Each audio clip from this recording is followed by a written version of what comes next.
నమస్తే, welcome to one TV. నేను మీ స్వప్న. Details వస్తే తెలంగాణ అసెంబ్లీ సమావేశాలు ప్రారంభమయ్యాయి. అలా చూద్దాం. పారిశ్రామిక రంగానికి ఇంత పెద్ద ఎత్తున పెట్టుబడులు వచ్చినటువంటి దాఖలాలు గతంలో ఎప్పుడు కూడా లేవు అధ్యక్ష. గతంలో అనేక ఐటీ సంబంధించినటువంటి నిపుణులను చెప్పుకున్నటువంటి వాళ్ళు, ఐటీ రంగంలో మేము గొప్పలమని చెప్పుకున్నటువంటి వాళ్ళు చేసినటువంటి ప్రయత్నం చాలా శూన్యం అని చెప్పేసి ఈ సందర్భంగా నేను గుర్తు చేస్తా ఉన్నా అధ్యక్ష. ఈరోజు ఈ రాష్ట్రంలో మా ప్రభుత్వం ప్రజాపాలన వచ్చిన తర్వాత ఇలా ఈ రాష్ట్రాన్ని అభివృద్ధి పదంలో తీసుకుపోవడంతో పాటు దేశానికి తెలంగాణను ఒక రోల్ మోడల్గా ఇచ్చేటువంటి ఒక ప్రయత్నాన్ని మా ప్రభుత్వం, మా ముఖ్యమంత్రి గారు, మా మంత్రులు చేస్తున్ననేటువంటి ఒక సత్యాన్ని ఈ సందర్భంగా నేను గుర్తు చేస్తా ఉన్నా అధ్యక్ష. ఈరోజు తెలంగాణ సంబంధించినటువంటి ఉద్యమంలో గౌరవనీయులు పెద్దలు అమరుడు గద్దరన్న కానీ, గూడ అంజన్న కానీ, వారి పాత్ర, వారి కృషి, వారు తీసుకొచ్చినటువంటి సాహిత్యం తెలంగాణ ఉద్యమాన్ని నిలబెట్టింది, నిటారుగా నిలబెట్టింది, విజయ తీరాలకు చేర్చింది అనేటువంటి విషయాన్ని ఈ సందర్భంగా గుర్తు చేస్తూ, వారికి గడిచినటువంటి తెలంగాణకు పేటెంట్ అని చెప్పుకుంటున్నటువంటి ప్రభుత్వం ఇచ్చినటువంటి గౌరవం ఏంది అధ్యక్ష? గద్దర్ గారిని ఎండలో 3 గంటలు గేటుకాడ కూర్చోబెట్టినటువంటి చరిత్ర వాళ్ళది. గూడ అంజయ్యను పట్టించుకొని చరిత్ర వారిది. ఈరోజు వారిని గౌరవించి గద్దర్ అవార్డుతో పాటు గూడ అంజయ్య గారి కుటుంబానికి కూడా ఆర్థిక సాయం ఇచ్చి ఆదుకున్నటువంటి ప్రభుత్వం ఈ ప్రభుత్వం అని చెప్పేసి ఈ సందర్భంగా తెలియజేస్తాను.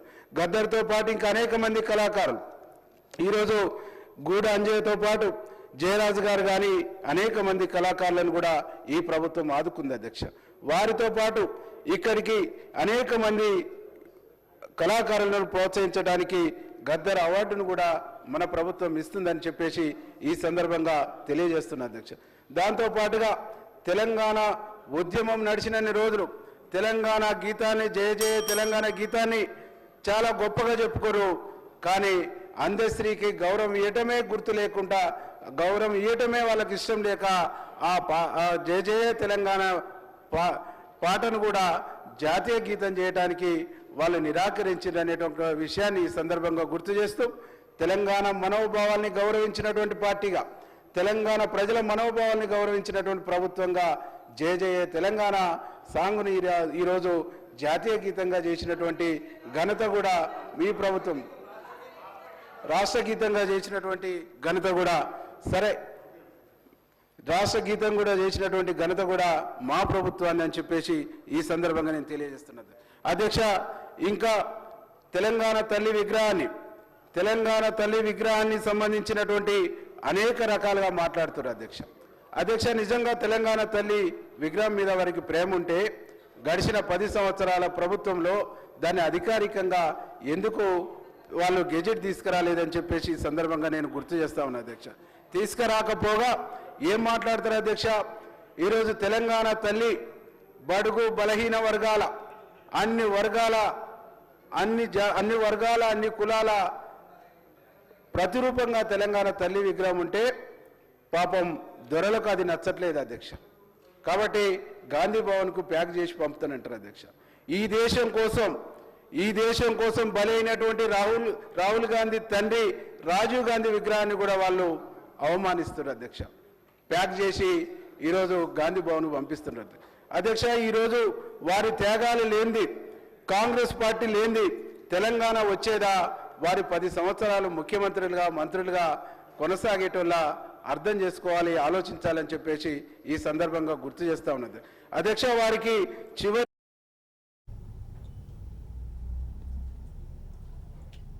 రేటిక ఏపీ అసెంబ్లీ సమావేశాలు ప్రారంభమయ్యాయి. లైవ్ చూద్దాం. అవునన్నారు, అందరూ అవునన్నారు. కావున 2వ క్లాజు, 1వ clause enacting formula long title బిల్లులో భాగం అయ్యాయి. మంత్రి గారు speaker sir, I move that the bill be passed. Thank you sir. ఇప్పుడు విషయం బిల్లును ఆమోదించటం.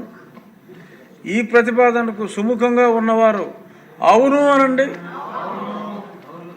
వ్యతిరేకంగా ఉన్నవారు అనండి. ఎవరు వ్యతిరేకంగా లేరు, అందరూ అవునన్నారు.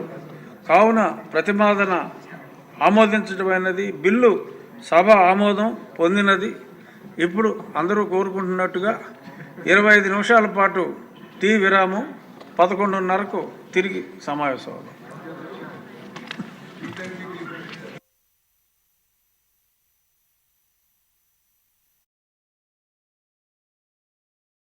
మోదీ మారిషస్ పర్యటన విజయవంతమైంది.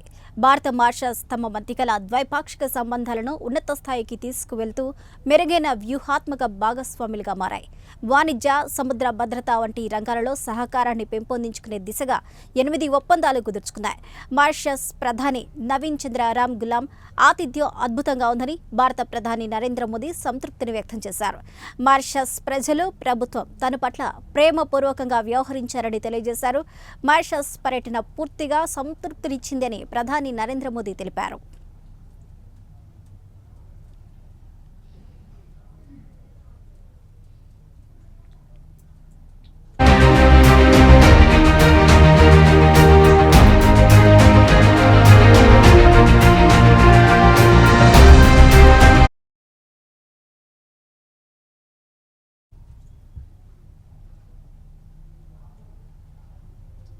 తెలంగాణ అసెంబ్లీ సమావేశాలు జరుగుతున్నాయి. లైవ్ చూద్దాం. పెడితే బాగుంటుందని చెప్పేసి ప్రజలు భావించారు. మరొకసారైనా అవి ప్రస్తావించాలని చెప్పేసి గవర్నర్ గారిని రిక్వెస్ట్ చేస్తూ నాకు అవకాశం ఇచ్చినందుకు మీకు ధన్యవాదాలు తెలియజేస్తూ ముగిస్తా ఉన్నది. Now I request Sri Jagdishwar Reddy garu. ధన్యవాదాలు అధ్యక్ష.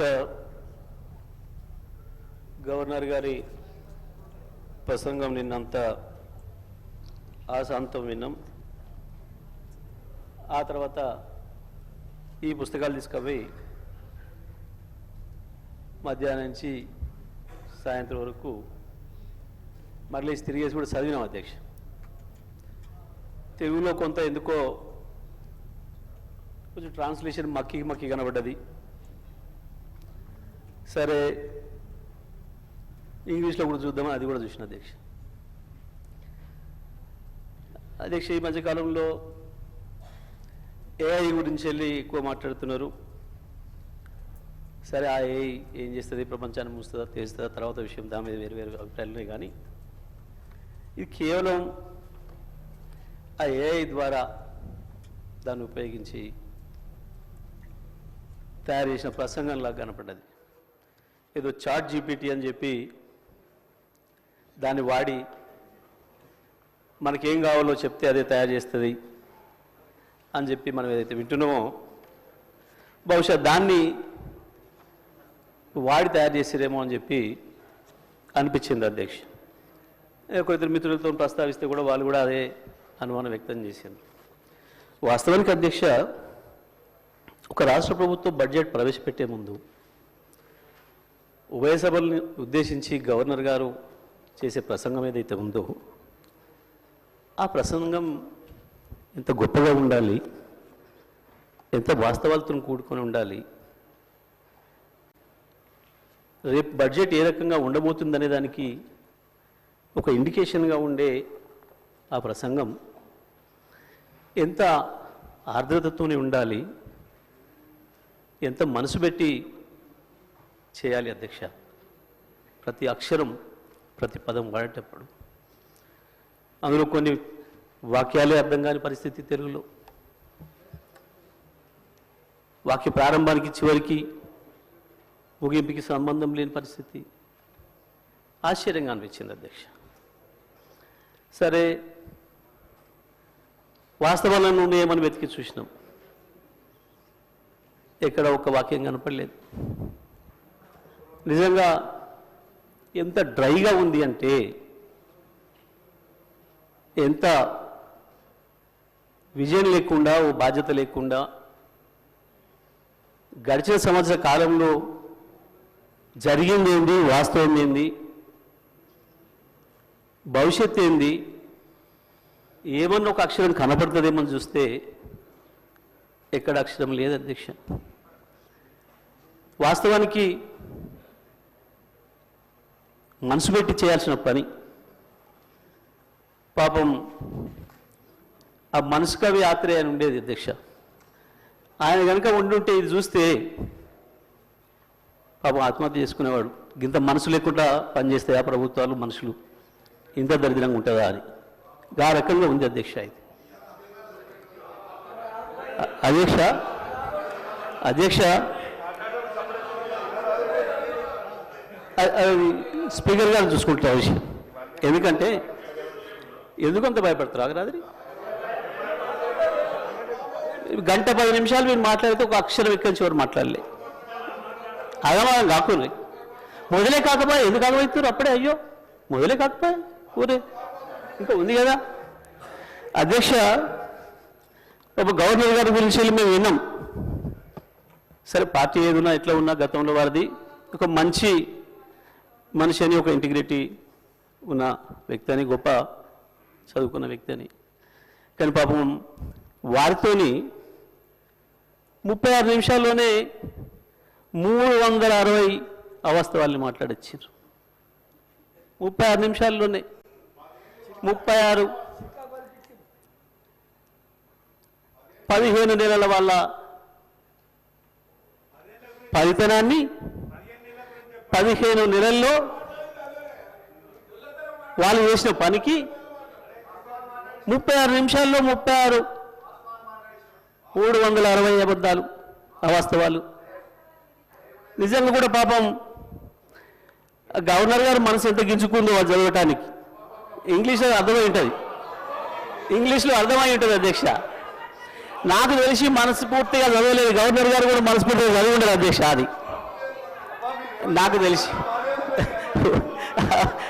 తెలిసి ఎట్టి బస్సులో గవర్నర్ గారు మనసుతో మాత్రం చదవలేదు అధ్యక్ష. పాపం చాలా మెకానికల్గా చదివి ఎప్పుడు వెళ్ళిపోవడం అన్నట్టునే పోయారు పాపం అధ్యక్ష. సరే ఇది ఒక వైపు అధ్యక్ష.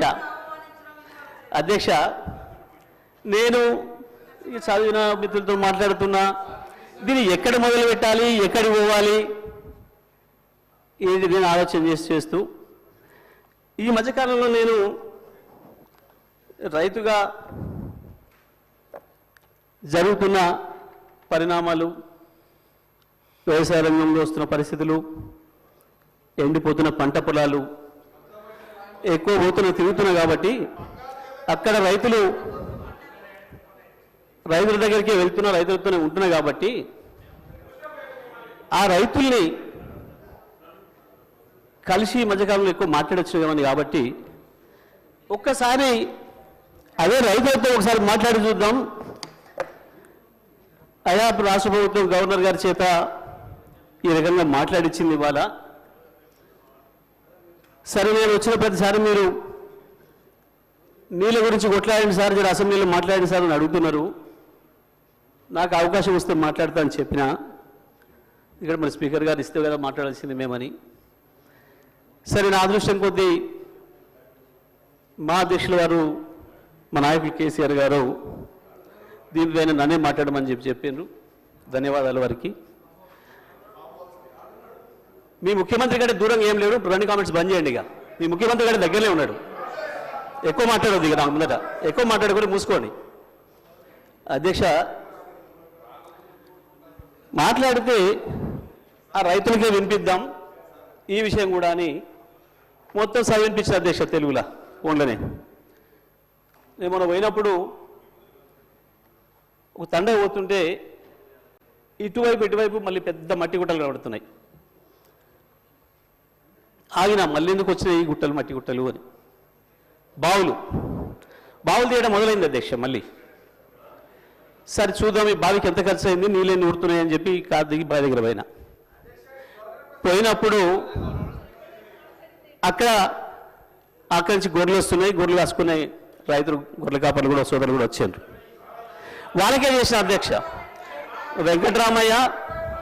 వెంకట్రాములు, రాజయ్య ఇద్దరు ఎందుకు రైతుల గురించి అనేది భయపడుతున్నారు, గొర్రె కాపర్లు రైతులనే భయపడుతున్నారు అధ్యక్ష. వాళ్ళకే మాట్లాడిన అధ్యక్ష నేను. ఎందుకంటే ఇది ప్రజలకు సంబంధించిన బడ్జెట్ కాబట్టి ప్రజలతోనే మాట్లాడినా మీలాగా కమిషన్లు ఇచ్చినట్టు మాట్లాడలేదు. నేను రైతులతో మాట్లాడిన అధ్యక్ష. మా వెంకటరామయ్య, మా రాజన్న ఇద్దరికి వినిపించిన, మా రవినాయక్ కూడా వినిపించి ఇది ఏం మాట్లాడలేదు దీని మీద, నేను ఎట్లా అనిపిస్తుంది అని అడిగిన. ఇలా మీకు అర్థం కాదే ఉంది సార్. దీంట్లో మా ఊర్లే వెంకటయ్య అని ఉండే, ఆయన ఊర్లో ఏతుల వెంకటయ్య కూడా అందరూ ఆన్ కథ ఉంది ఇలా అన్నారు. ఏం కథ అని అడిగిన. ఏ లేదయ్యా, ఒకరోజు పొద్దున్నే ఆయన భార్య సర్పంచ్ కాడికి వచ్చింది. ఆయన భార్య సర్పంచ్ కాడికి వచ్చి కంప్లైంట్ చేసింది, మా వెంకటయ్య నన్ను కొట్టిండు, జర పిలిపించి మాట్లాడమని చెప్తే ఆయన పిలిపించిండు పెద్ద మనిషి. ఎందుకు కొట్టి ఏం సంగతి అని అడిగితే, నేను మా అమ్మగారింటికి నువ్వు పాలు వేయొద్దుమని అన్నాడు, నేను పోస్తా అన్నా. నువ్వు పాలు వేస్తే ఊరుకోను అన్నాడు, నేను పోసి తీరుతానంటే నన్ను కొట్టిండు. పాలెక్కడి, నీకు బర్రె లేదా పాలెక్కడి అని చెప్పి ఆయన పెద్ద మనిషి అడిగింది అధ్యక్ష. అడిగితే నాకు 4 బర్రెలు ఉన్నాయి అన్నాడు అధ్యక్ష. ఈ 4 బర్రెలు ఎక్కడిదా, నీకు ఒకటి కూడా లేకపోయా, మా ఊరందరం చూస్తే 50 మంది ఉన్నాం, అందరూ తెలుసు, నీకు బర్రెలు లేవా ఎక్కడిదా అంటే, అధ్యక్ష పోయిన బర్రె దొరికితే, సచ్చింది బతికితే, పోయింది దొరికితే, మా అత్తగారు ఒకటి పెడితే నేను ఒకటి కొంటే నాకు 4 బర్రెలు ఉంటాయి, నాకెందుకు 4 బర్రెలు అన్నాడు. ఇది కూడా అట్లనే ఉంది అధ్యక్ష ఈ గవర్నర్ గారి ప్రసంగము. అంతకు మించి ఒక అక్షరం కూడా తేడా లేదు. ఎక్కడ ఇచ్చారు అధ్యక్ష?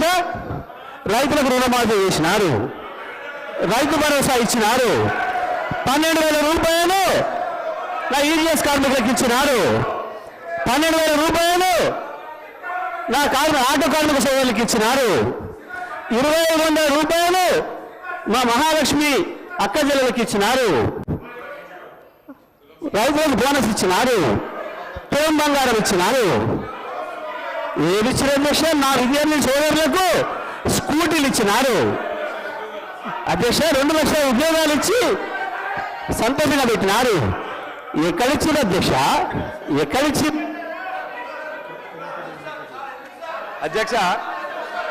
అధ్యక్ష పచ్చ కామర్ల వారికి దేశమంతా పచ్చగా అన్నట్టు ఎన్ని సంక్షేమ కార్యక్రమాలు అమలవుతుంటే గవర్నర్ గారి ప్రసంగంలో అన్ని అచ్చు గుద్దినట్టు చెబితే వాళ్ళకి అర్థం కాకపోతే ఎట్లా అధ్యక్ష? ఆ స్కూల్లో చదువుతూ అట్టే ఉంటుంది అధ్యక్ష.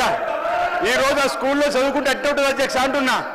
ఈ రోజు 21,000 కోట్ల రూపాయలు రైతులు రుణమాఫీ చేస్తే వాళ్ళ కళ్ళ కనిపించకపోతే ఎట్లా అధ్యక్ష? ఈ రోజు ఆడ తల్లులు 149 కోట్ల ప్రయాణం చేస్తే వాళ్ళకి కనిపించకపోతే ఎట్లా అధ్యక్ష? గృహజ్యోతి అధ్యక్ష 200 యూనిట్లు జగదీశ్వర్ రెడ్డి గారు ఊర్లో వెళ్ళాం అధ్యక్ష. పల్లెటూర్లలో 95% గృహజ్యోతి అమలవుతుంది అధ్యక్ష. 200 యూనిట్లు. మహాలక్ష్మి స్కీము 21,000 కోట్ల అధ్యక్ష. మొన్న మా బట్టి విక్రమార్ గారు అంతర్జాతీయ మహిళా దినోత్సవం చెప్పిండు. ఎన్ని కార్యక్రమాలు అమలవుతుంటే ఏదో 4 బర్రెల కథ చెప్పుకుంటూ పోతే ఇంకా మేమే ఉన్నామని చెప్పనుకుంటే ఎట్లా అధ్యక్ష? ఈరోజు వాళ్ళు ఊహాలోకంలో ఉన్నారు అధ్యక్ష. ఇంకా వాళ్ళు ఊహాలోకంలో ఉన్నారు, ఇంతకు చెప్పినట్టుగా ఊహాలోకంలో ఉన్నారు అధ్యక్ష. ఈ రోజు ఈ 15 మాసాల్లో ఈ ప్రభుత్వం అనేక చక్కటి సంక్షేమ కార్యక్రమాలను అమలు చేస్తున్నాం, ముందుకు పోతున్నాం. అదే గవర్నర్ గారి ప్రసంగంలో ఉంది అధ్యక్ష. గవర్నర్ గారికి గౌరవీయం చెప్పని కోరుతున్నాం అధ్యక్ష. ఈ సందర్భంగా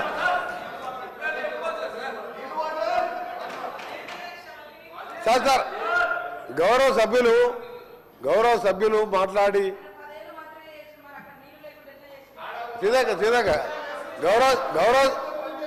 గౌరవ సభ్యులు సీతక్క మాట్లాడండి. వారు 2013 ఎన్నికల మేనిఫెస్టోలో కానీ మేనిఫెస్టో కంటే ముందు ఆయన పార్టీ పెట్టినప్పుడు కానీ ఒక అధికారానికి వచ్చేటప్పటికి ఒక 10 లక్షల సార్లు దళితుని ముఖ్యమంత్రి చేయకపోతే నా మెడ మీద తల ఉన్నది అన్నాడు. నువ్వు ఇంప్లిమెంట్ చేసినావా? ఆఖరి దళితుడికి 3 ఎకరాల భూమి ఇస్తా, బోరేస్తా, మోటార్ ఇస్తా, 1.5 ఎకరం ఉంటే 1.5 యాడ్ చేస్తా, ఆయన ధనవంతం చేస్తాను. చేసినావా? చేయలే. మూడవది, ఒక దళితుడు ప్రతిపక్ష నాయకులు ఉంటే సంతలో పశువుల్లాగా ఎమ్మెల్యేలు కొనుక్కొని ప్రతిపక్ష హోదా లేకుండా చేసి దళిత వ్యతిరేకంగా నిరూపించుకున్నావు. ఇకపోతే తగ్గించ ఇంటికో ఉద్యోగం, డబుల్ బెడ్రూమ్, నీ బిడ్డ అల్లుడు తేలమనుకుంటారు. నీ చెప్పబట్టవా? 1,00,000 అబద్ధాలు ఆడి 2 సార్లు అధికారంలోకి వచ్చిన మీరు మా మేనిఫెస్టో మేము చేసిన కార్యక్రమాలు లక్షల కోట్ల మంది ఇవాళ ఆర్టీసీలో ఉచితంగా మహిళలు ప్రయాణం చేస్తున్నారు. చూస్తలేవా? 50 లక్షల కుటుంబాలకు 200 యూనిట్ల వరకు ఉచితంగా ఈ రోజు కరెంట్ ఇస్తున్న మాట వాస్తవం కాదు. ఒక ఇంటికి 600-700 అంటే సంవత్సరానికి 7,000 రూపాయలు ఇలా మిగులుస్తున్నాం. ఇంకా చేసే కార్యక్రమాలు ఉన్నాయి. ఇప్పుడే మా సోదరుడు చెప్పినట్టు, శ్రీనివాస్ గారు చెప్పినట్టు 21 కోట్లు మన జిల్లాలో ఎన్ని వచ్చిన లెక్క వెళ్తే ఆ సభ్యునికి 2 లక్షల లోపు మీరు లక్షనే చెప్పే 5 ఇన్స్టాల్మెంట్లో ఇస్తే 20,000 వడ్డీకి సరిపోయిన అధ్యక్ష. అంటే 15 నెలల్లో ఇన్ని చేసిన వాళ్ళం. మాకు ఇంకా 3-4 సంవత్సరాల సమయం ఉన్నది. ఇవన్నీ చేసి చూపిస్తాం. తొందరగా పడతాం. అసలు నువ్వు దళిత ముఖ్యమంత్రి కానీ ఇన్ని లక్షల మంది దళితులు మోసం చేసి ఇలా బీసీ కులగాలను చేస్తే కేసీఆర్, కేటీఆర్, హరీష్ రావు పార్టిసిపేట్ చేయలే అంటే మీకు ప్రజల మీద ప్రేమ లేదు. అధికారం కోసం తప్పుడు వాగ్దానాలు, 1,00,000 వాగ్దానాలు ఇచ్చును. నీవిచ్చిన వాగ్దానాలు సగం అయిపోయాయి. మిగిలినవి కూడా చేసి చూపిస్తాం. తొందర పడకు. నువ్వు పోయి రైతుల దగ్గర కాదు, రైతుల కోసం ఎవరేం చేసిండు, నారాయణ డ్యామ్ ఎవరు కట్టిను, శ్రీరామ్ సాగర్ ఎవరు కట్టిను, శ్రీశైలం ఎవరు కట్టిను, SLBC నుంచి ఎవరు కట్టిను, కల్వకుర్తి ఎవరు కట్టిను, నెట్టెంబాడు, ఇవన్నీ చెప్పాలని చాలా ఉన్నాయి. గవర్నర్ ప్రసంగం మాట్లాడితే మంచిదని గౌరవ సభ్యునికి సలహా ఇస్తున్నా. మీరు చెప్పాలంటే చాలా ఉన్నాయి. మీ జగదీశ్వర్ రెడ్డి గారు. అధ్యక్ష తలసాని శ్రీనివాస్. అధ్యక్ష, మీ ద్వారా లెజిస్లేటివ్ అఫైర్స్ మినిస్టర్ గారు, డిప్యూటీ సీఎం గారిని రిక్వెస్ట్ చేస్తున్నా అధ్యక్ష. అంటే సభ సాంప్రదాయాల ప్రకారం నడవాలా? ఇప్పుడు మీ సభ్యులు మాట్లాడారు, మీ సభ్యులు ఇప్పుడు మీ 2 సభ్యులు మాట్లాడారు అధ్యక్ష. గవర్నర్ గారి అడ్రస్ మీద ఈరోజు సెషన్ అంతా నడవాలి అని మీరు అవకాశం ఇచ్చారు అధ్యక్ష. ఇట్లా ఇంటర్వ్యూన్ అయ్యి మీరు ఏదైనా చెప్పాలనుకుంటే లాస్ట్లో చెప్పండి. అంతేగాని మీరు మధ్యలో ఇట్లా డిస్టర్బెన్స్ చేసి తూకిత్తా మైకిత్తా అనుకుంటా పోతామంటే మరి సభ నడుస్తుందా? మీరు ఆలోచన చేయాలి. ఎందుకంటే ఈరోజు సభ మర్యాదలని అధికార పక్షమే కాపాడలేకపోతే ఇంకెవరు కాపాడుతారు అధ్యక్ష? దయచేసి మీరు కూడా మా రిస్కులోకి రావాల్సినటువంటి అవసరం ఉంది అధ్యక్ష. వాళ్ళు చేతులు ఎవరు లేపంగానే వాళ్ళకి అవకాశాలు ఇస్తే ఏం జరిగింది 10 ఏళ్లల్లో, ఇప్పుడు ఏం జరుగుతుంది? ఓకే, మాట్లాడతారు. జగదీష్ రెడ్డి గారు మాట్లాడుతున్నారు. వారికి అవకాశం వారు కంప్లీట్ అయిన తర్వాత మీరు మాట్లాడితే మాట్లాడుకోండి. అంతేగాని మధ్యలో డిస్టర్బెన్స్ చేసుకుంటా మీరు రాసుకొని వారు ఏమి మాట్లాడారో దాంట్లో మీరు రిప్లైలు ఇవ్వండి. అట్లా కాకుండా ప్రతిసారి మధ్యలో అంటే సభ నడవదు అధ్యక్ష. ఎందుకంటే మళ్ళీ వాళ్ళు మాట్లాడతారు, మళ్ళీ మేము మాట్లాడతామంటాము, మళ్ళీ మిగిలిన సభ్యులు మాట్లాడతామంటే అనవసరంగా సభ నడవదు అధ్యక్ష.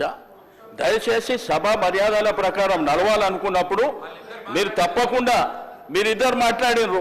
మేమేమన్నా అన్నామా, మేమేమన్నా అవకాశం అడిగినామా? వాళ్ళు చెప్పిండ్రు.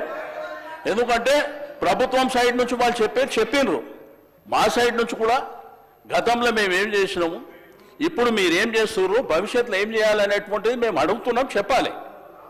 అంతేగాని మీరు ప్రతిసారి మధ్యలో 2 నిమిషాలకు 3 నిమిషాలకు ఆయన స్టార్టే చేయకముందు ఆయన ఇంకా ఒక 2-3 నిమిషాలు మాట్లాడకముందే మీరు ఇద్దరు మాట్లాడి ఇట్లా బుల్డోజ్ చేస్తాము, మాకు అధికారం ఉన్నది, మాకు మందబలం ఉన్నది కాబట్టి మేము చేస్తామంటే మీ ఇష్టం అధ్యక్ష. అది మేము కూడా ఏం చేసేది లేదు. ఎందుకంటే మీరు ఇదే విధంగా జరిగితే మమ్మల్ని రమ్మంటారా రావద్దంటారా మీరే చెప్పాలి. ఎందుకంటే ఇట్లా చేసుకుంటా పోతే కరెక్ట్ కాదు అధ్యక్ష.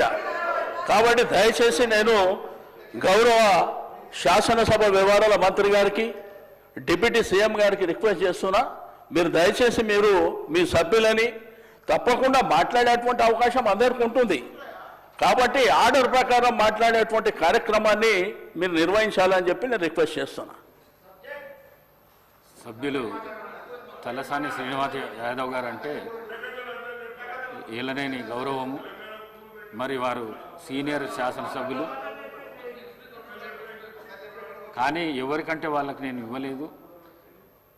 గవర్నర్ ప్రసంగం పైన ఆది శ్రీనివాస్ గారు మాట్లాడినరు, ఈ సభ విప్పు. అందుకే వారికి అవకాశం ఇచ్చిన. తర్వాత మంత్రి గారు అడిగితే మంత్రి గారికి ఇచ్చిన. నా రిక్వెస్ట్ కూడా మీతో ఒకటే, ప్రతిపక్షాలకు గవర్నర్ ప్రసంగం పైన మాట్లాడితేనే మంచిది. డీవియేషన్ అయితే తప్పకుండా అక్కడికి వెళ్ళి ప్లీజ్.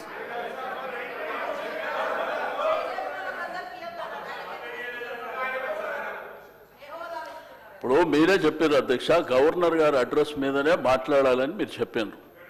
ఇద్దరు సభ్యులు అవే మాట్లాడిరా అధ్యక్ష? అవే మాట్లాడిరా? ఇప్పుడు మంత్రి గారు మాట్లాడారు, అవే మాట్లాడిరా? నేను అడిగేది ఏంటంటే, నేను ఏ సభ్యులకు అవకాశం ఇవ్వద్దని నేను అంటలేను అధ్యక్ష. మాకు అవకాశం వచ్చినప్పుడు మేము చెప్పిన తర్వాత మీకు అవకాశం ఉన్నది, మీరు తర్వాత మాట్లాడండి అంటున్నా. మధ్యలో వాళ్ళు మాట్లాడి మేము మాట్లాడి అనవసరంగా సభాసాయం వృధా అవుతుంది అధ్యక్ష. అది పద్ధతి కూడా కాదు.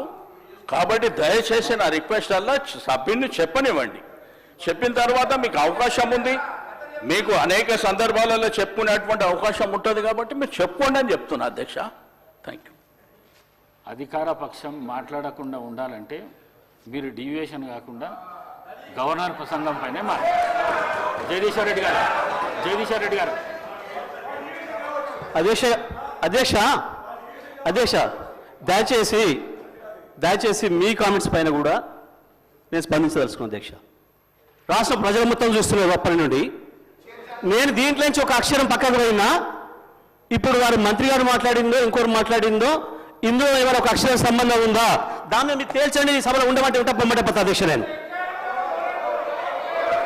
రాష్ట్ర ప్రజలు అందరూ చూస్తున్నారు అధ్యక్ష.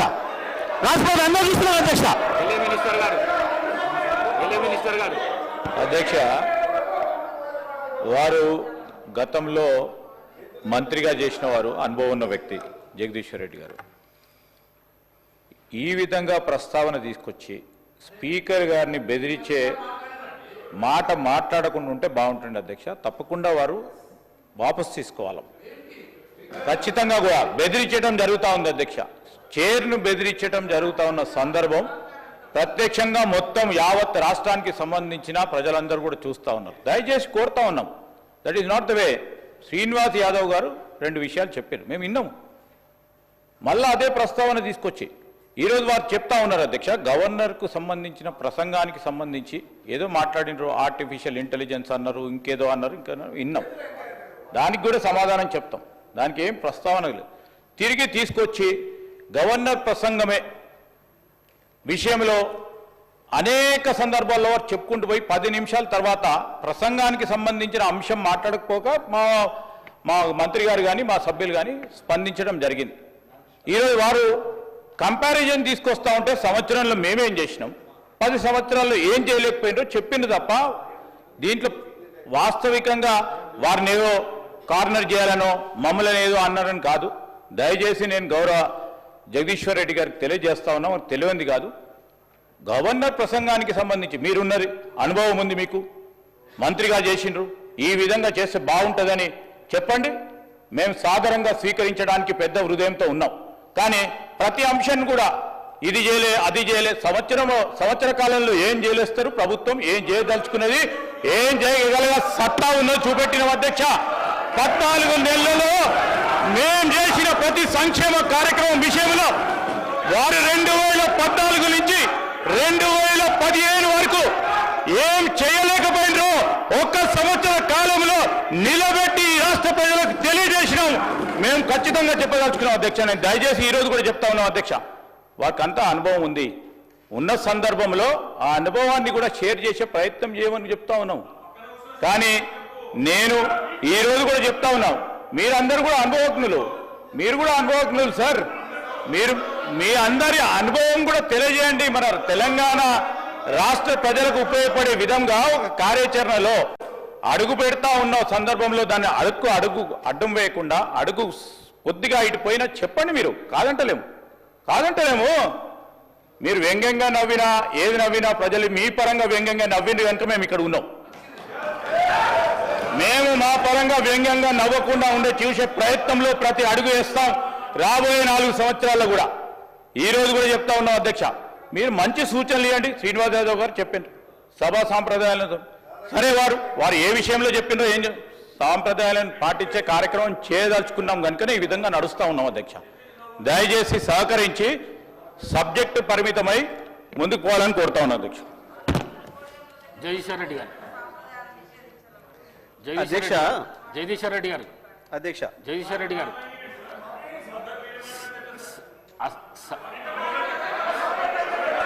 జగదీశ్వర్ రెడ్డి గారు. జగదీశ్వర్ రెడ్డి గారు. జగదీశ్వర్ రెడ్డి గారు. సార్ చెప్పండి. అసహనానికి గురి కాకండి. మేమా? మీరే రాష్ట్రపతి చూస్తున్నారు. మీరే మీరే రాష్ట్రపతి చూస్తున్నారు అధ్యక్ష. రాష్ట్రపతి చూస్తున్నారు. అధ్యక్ష. సహనం. అధ్యక్ష రాష్ట్ర ప్రజలందరూ చూస్తున్నారు. జగదీశ్వర్ రెడ్డి గారు ప్లీజ్. జగదీశ్వర్ రెడ్డి గారు ప్లీజ్. జగదీశ్వర్ రెడ్డి గారు ప్లీజ్ 1 మినిట్. అసహనానికి గురి కాకండి, సహనంతో మాట్లాడండి, సభా సాంప్రదాయాలను కాపాడండి. మీరు సీనియర్ శాసనసభ్యులు, మంత్రి పదవి కూడా చేశారు మీరు 10 సంవత్సరాలు. మీరు ఈ విధంగా మాట్లాడడము, సభను సాంప్రదాయాలను తప్పుదోవ పట్టించడం మంచిది కాదు. ప్లీజ్ మాట్లాడండి. అధ్యక్ష. ఏ సభా సంప్రదాయానికి నేను విరుద్ధంగా మాట్లాడినా మీరు చెప్తే తర్వాత మాట్లాడతాను అధ్యక్ష. నా విషయంలోనే నన్ను ప్రశ్నించడమే సభా సాంప్రదాయాలకు విరుద్ధము. అసలే కాదు అధ్యక్ష. నన్ను ప్రశ్నించడం అధ్యక్ష ఈ సభ మన అందరిది. ఈ సభ మా అందరికి సమానమైన హక్కులు ఉన్నాయి. మా అందరి తరఫున మీరు పెద్ద మనిషి మాత్రమే ఆడ కూర్చున్నారు తప్ప ఈ సభ మీ సొంతం కూడా కాదు. ఈ విషయం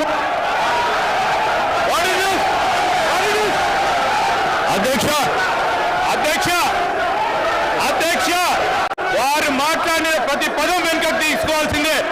ఈ రోజు చేర్ని దూషించిన సందర్భంలో వారు క్షమాపణ చెప్పాల్సిందే అధ్యక్ష. ఆంకారంతో మాట్లాడకూడదు అధ్యక్ష. క్షమాపణ చెప్పాల్సిందే.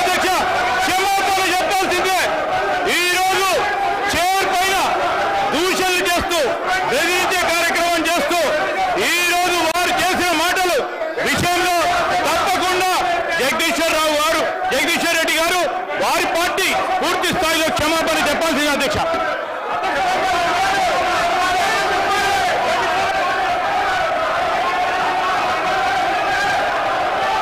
స్పీకర్ సార్, శ్రీధర్ బాబు గారు ఆ మాట వినండి. జగదీష్ రెడ్డి గారు ఏం తప్పు మాట్లాడిండ్రు? సభలో అందరి సభ్యులకు సమానమైన హక్కు ఉంటుంది. సభ అంటే ఒక కాంగ్రెస్ పార్టీకు, సభ అంటే ఒక ప్రభుత్వానికి సంబంధించింది కాదు, ప్రతిపక్ష శాసనసభ్యులకు కూడా సమానమైన హక్కు ఉంటుంది అని చెప్పి జగదీష్ రెడ్డి గారు అన్నారు. దాంట్లో ఎంత మాత్రం జగదీశ్వర్ రెడ్డి గారు.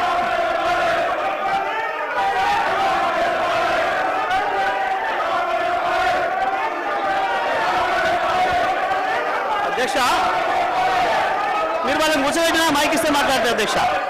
వాళ్ళని కూర్చోబెట్టి నాకు మైక్ ఇవ్వండి. మైక్ ఇవ్వండి.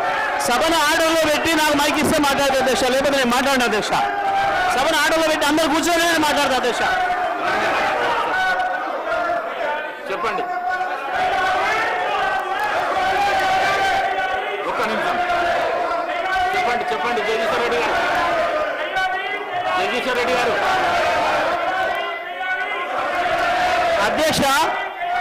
అధ్యక్షుల వారి బాధ్యత సభను ఆర్డర్లో పెట్టడము. సభ ఆర్డర్లో ఉంటేనే అందరూ కూర్చుంటేనే ఒక సభ్యుడు మాట్లాడాలి. నేను సభా సాంప్రదాయాన్ని నేను మాట్లాడుతున్నా. స్పీకర్ గారి పవర్స్ గురించే నేను మాట్లాడుతున్నా. స్పీకర్ గారి ఆదేశాల ప్రకారం అందరూ కూర్చుంటేనే నేను మాట్లాడతా. నేను అదే ప్రశ్నించదలుచుకున్నా. స్పీకర్ గారి అధికారాలకు సంబంధించే మాట్లాడదలుచుకున్నా. నేను అందరిని ఆర్డర్లో పెట్టండి మీ అధికారం ప్రకారం. ఆ తర్వాత నేను మాట్లాడతాను అధ్యక్ష. సభలో ఆర్డర్లో పెట్టండి అధ్యక్ష. మొత్తం రాష్ట్రం అంతా చూస్తుంది. కావాలని నేను చెప్తున్న విషయాన్ని తేలాలి. సభా సంప్రదాయాలు తేలాలి. స్పీకర్ గారి అధికారాలు ఎందుకు తేలాలి, సభ్యుల హక్కులు ఎందుకు తేలాలి అని తేల్తేనే నేను మాట్లాడతాను అధ్యక్ష. కూర్చోబెట్టినే మాట్లాడతాను అధ్యక్ష. నేను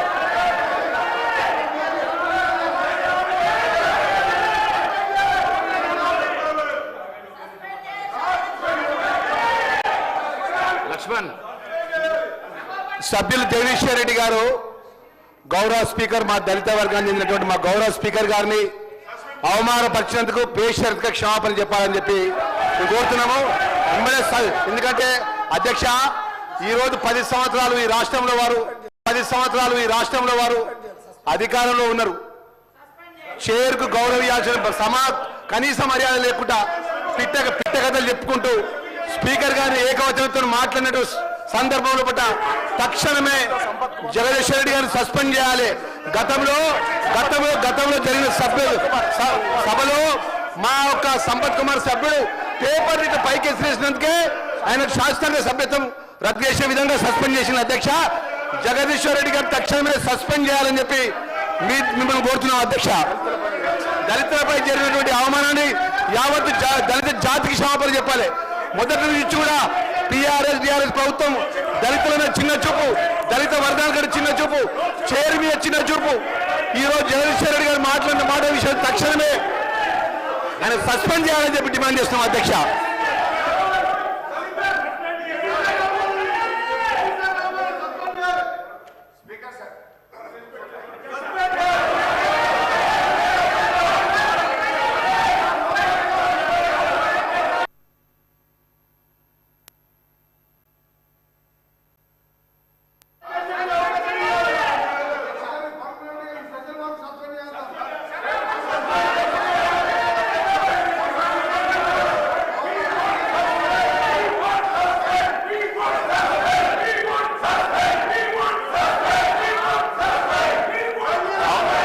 House is urgent for 15 minutes.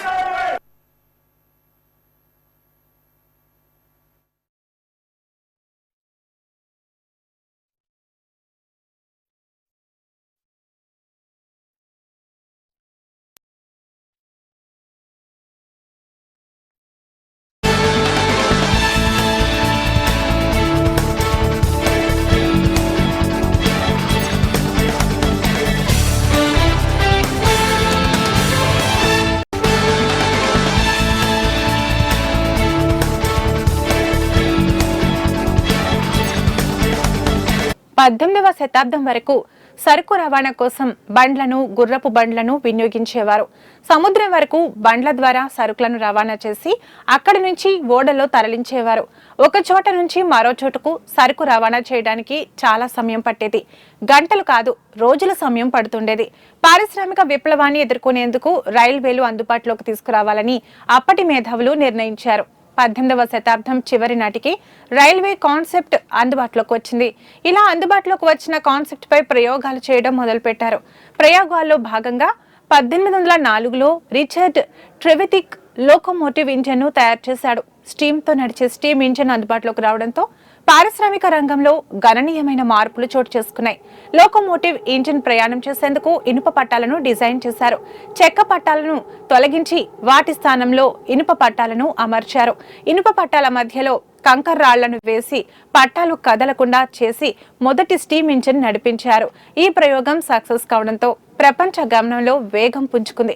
రైల్వేలు ఆవిర్భవించిన తొలి రోజుల్లో రా మెటీరియల్స్ తో పాటు తయారు చేసిన వస్తువులను రవాణా చేసేవారు. 19వ శతాబ్దం మధ్య భాగం వరకు వీటి కోసమే రైల్వేలు ఉపయోగపడ్డాయి. ఇంగ్లాండ్లో మొదటి రైల్వే వ్యవస్థ ప్రారంభమైన 19వ శతాబ్దం మధ్య భాగానికి వచ్చేసరికి యూరప్, ఉత్తర అమెరికాలో రైల్వేల నిర్మాణం జరిగింది. స్టీమ్ ఇంజన్లు అందుబాటులోకి రాకపూర్వం బోగీలకు గుర్రాలను కట్టి లాగించేవారు. గుర్రాలను అదుపు చేసిన బోగీలు వేగంగా పరుగులు తీయడం ప్రమాదాలకు దారితీసేది. గుర్రాలకు బదులుగా బోగీలను లాగేందుకు వేటిని వినియోగించాలి అనే చర్చలో భాగంగానే పరిశోధన జరిగింది. ఈ పరిశోధనల ఫలితమే లోకోమోటివ్ స్టీమ్ ఇంజన్ల ఆవిర్భావం.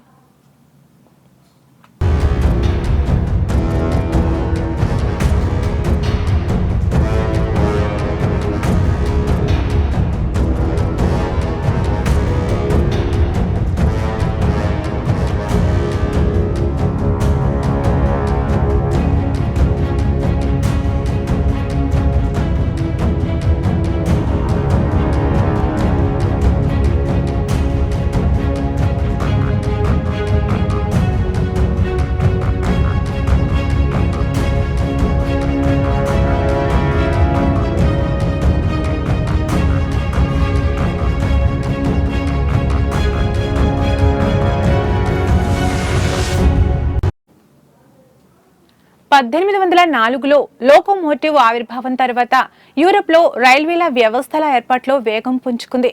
అదే సమయంలో అసమానతల్లోనూ వేగం పుంజుకుంది. శ్రమ దోపిడీ పెరిగింది, దొంగతనాలు పెరిగిపోయాయి, రైళ్లను దోచుకోవడం మొదలుపెట్టారు. 1885లో బ్రిటన్లోని గ్రేట్ ట్రైన్ దొంగతనం నాటి యూరప్లో అతిపెద్ద దోపిడీగా గుర్తింపు పొందింది. ఈ దోపిడీ తర్వాత వేగంగా ప్రయాణించే రైళ్లను అందుబాటులోకి తీసుకురావాలని నాటి అధికారులు భావించారు. రైల్ ఇంజిన్ వీల్స్లో పలు మార్పులు చేసి వేగంగా ప్రయాణించేందుకు అనుకూలమైన చక్రాలను తయారు చేశారు. రైలు ఇంజన్లతో పాటు బోగీలలో కూడా మార్పులు చేశారు. పట్టాలపై ఈజీగా రైలు కదిలేందుకు అవసరమైన విధంగా మార్పులు చోటు చేసుకున్నాయి. యూరప్, నార్త్ అమెరికాతో పాటు ఇంగ్లాండ్, కామన్వెల్త్ దేశాల్లో రైళ్లను ప్రవేశపెట్టడం మొదలుపెట్టింది. బ్రిటన్కు ప్రధాన వనరుగా ఉన్న భారత్పై దృష్టి సారించిన బ్రిటిష్ దొరలు భారత్లో రైళ్లను ప్రవేశపెట్టారు. 19వ శతాబ్దం మధ్య భాగంలో భారత్లో రైళ్లు అందుబాటులోకి వచ్చాయి. ముడి పదార్థాలు, సైన్యాన్ని తరలించేందుకు మాత్రమే మొదట బ్రిటిష్ ప్రభుత్వం రైల్వేలను అందుబాటులోకి తీసుకొచ్చింది. రైళ్లు అందుబాటులోకి వచ్చిన తర్వాతే భారతదేశంలో అభివృద్ధి వైపు అడుగులు పడ్డాయి. సమిష్టి సమాజం అనే ఒక ఆలోచనలకు రైళ్లు కూడా ఒక కారణం. స్వాతంత్ర పోరాటంలో రైళ్లు కీలక పాత్రను పోషించాయి. మరోవైపు వలస రాజ్యాలు తమ ఆధీనంలో ఉన్న దేశాలలో రైల్వేలను నిర్మించి ఆయా దేశాలపై నియంత్రణను బలోపేతం చేసుకున్నాయి. స్వతంత్రానికి రావడానికి 90 ఏళ్ల పూర్వమే అంటే 1850 దశకంలోనే భారత్లో రైల్వే వ్యవస్థలు ప్రారంభమయ్యాయి. మహారాష్ట్రలో తొలి రైల్వే వ్యవస్థ అందుబాటులోకి వచ్చింది. ముంబై నుంచి థానే వరకు 34 కిలోమీటర్ల మేర మొదటి ప్రయాణం కొనసాగింది. ఈ 34 కిలోమీటర్ల ప్రయాణం కోసం సుల్తాన్ సింధ్ సాహిబ్ అనే 3 ఇంజిన్లను వినియోగించారు. 1854 నుంచి 1900 మధ్య కాలంలో దేశంలోని ప్రధాన నగరాలు, వాణిజ్య కేంద్రాల మధ్య రైల్వే వ్యవస్థలు అభివృద్ధి సాధించాయి. ఇక రైల్వేలు దేశంలోకి ప్రవేశించిన సమయంలో ప్రైవేటు వ్యవస్థల ఆధీనంలో ఉండేవి. వారి సౌజన్యంతోనే రైల్వే వ్యవస్థలు కొనసాగాయి. అయితే తొలిసారిగా దేశంలో 1901లో రైల్వే బోర్డు ఏర్పాటైంది. ఈ బోర్డు ఆధ్వర్యంలోనే రైల్వే వ్యవస్థలు పనిచేయడం మొదలుపెట్టాయి.